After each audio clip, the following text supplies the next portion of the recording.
at the studio of Mike Hedges. Mike Hedges did the Manic Street Preachers, A Design for Life, and he also was like the Cure, early Cure producer. He's amazing.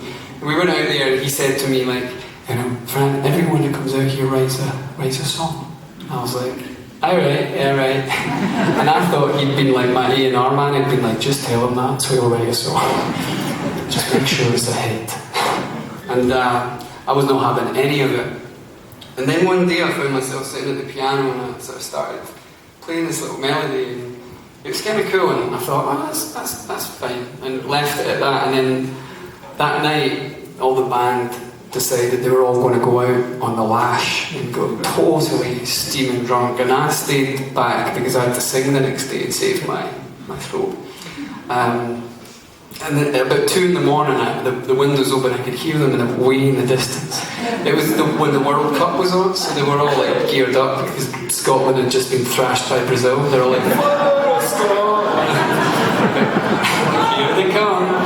And they burst in the house downstairs. You hear them knocking the shit over and like, oh fuck!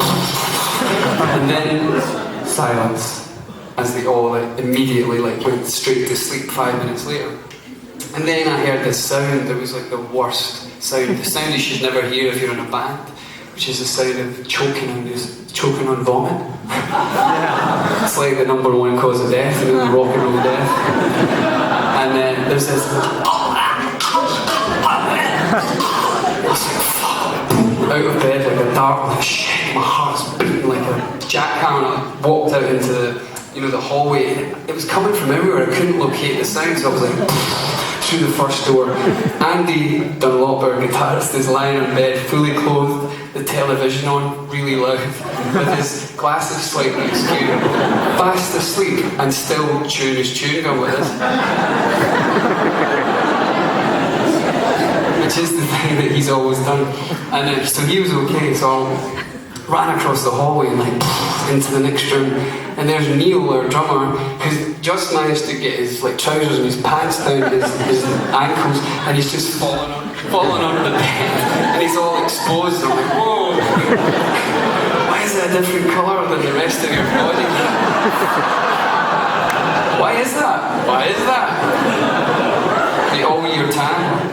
So I left him, I said bye, and then it dawned on me, I'm like, oh my god, it's Dougie, the cool guy, he's choking, oh no, and I'm running around, I couldn't find him anywhere, and then the last room was at the top of the house, I burst in the door, and thankfully he was fine, he was just like leaning out of the window, throwing up, but making all these crazy noises, like, and he puked all down the side of the house. I had to paint it to get rid of it the next day, but I was like, Dougie, I was nearly crying, I was in such a state, and he swung around in true Dougie high camp fashion. The more drunk Dougie gets, the more like his mum he becomes. Sort of swung around and wiping a little dribble of sick around it.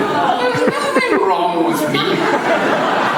And so I was so like adrenalised, I was like, oh my god, and I went back down to my room, and I remembered that little tune I played earlier on in the day, and I wrote this song, and it wrote itself in like 20 minutes. Now I don't know if it's got anything to do with Dougie chucking up out of a window, but the song is called Flowers in the Window. I don't know if it's connected.